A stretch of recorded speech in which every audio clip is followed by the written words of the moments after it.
Darvin Ham kinall out ang kanyang mga player. LeBron James ihinambing sila sa isang football team at mga fans nakiusap na. Natalo ang Lakers sa kanilang road games versus Orlando Magic sa score na 120-101. Perfect na ngayon ang record ng Los Angeles Lakers mga amigo. 3-0 sila sa kanilang home game, samantalang 0-3 naman sa kanilang road games. Si LeBron ay may 24 points, 9 rebounds at 5 assists. Si Anthony Davis ay may 28 points, 13 rebounds at 7 blocks. Si Austin Reeves ay mainit din mga amigo na nakapagtala ng 20 points. Pero natalo pa rin sila ng mga youngster ng Orlando Magic.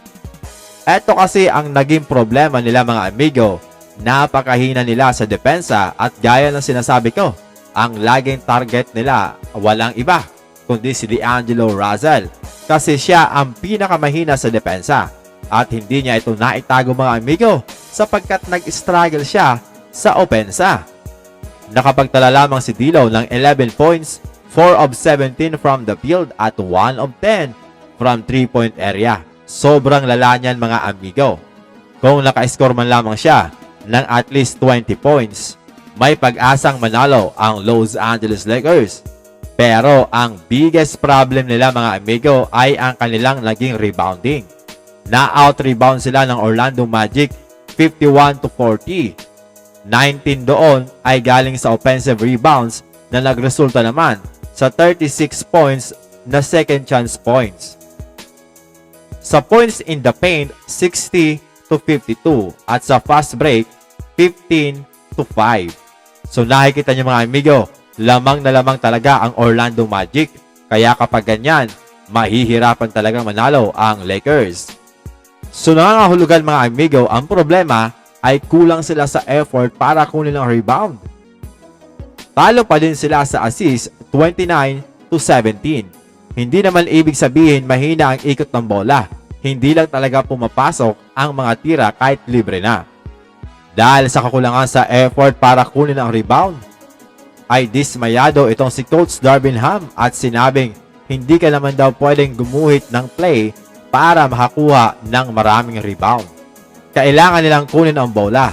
Ganun lang daw kasimple mga amigo at di mo talaga kailangan gumawa ng play. Nag-alboroto tuloy ang mga fans or maybe mga meron. Ayon sa iba, sisantihin na daw si Coach Darvin Ham. Patuloy daw silang dinidismaya ng Lakers at kailangan naman daw maglaro ng may puso. May nakiusap pa na kung gusto daw irespeto ang team ng Lakers, kailangan sisantihin na agad etong si Coach Darvin Ham at i-trade na etong si D'Lo. Sa kasamaang palad, si D'Lo ay sa December 15 pa magiging eligible para i-trade at kung ganyan ang paglalaro ni D'Lo, bababa masyado ang kanyang value. So sa madaling sabi, kailangan mag-add ng pieces ang Los Angeles Lakers para makahuli sila ng malaking isda sa trade. Sayang, si Dennis Schroeder maliit man pero mabilis naman at may depensa. Consistent shooter talaga ang kulang sa Lakers, katulad na lamang ni Danny Green noong 2020 o kaya mala Klay Thompson ang shooting na talagang pwede mong asahan mga amigo. Ayon pa kay LeBron James, kailangan nilang alamin agad at ayusin ang problema dahil ang nagiging takbo na ay kulang lagi sa offensive rebounds at talo sila sa points of turnover. Speaking of points of turnover mga amigo, nakapagtala ng 22 ang Orlando at 14 lamang para sa Lakers.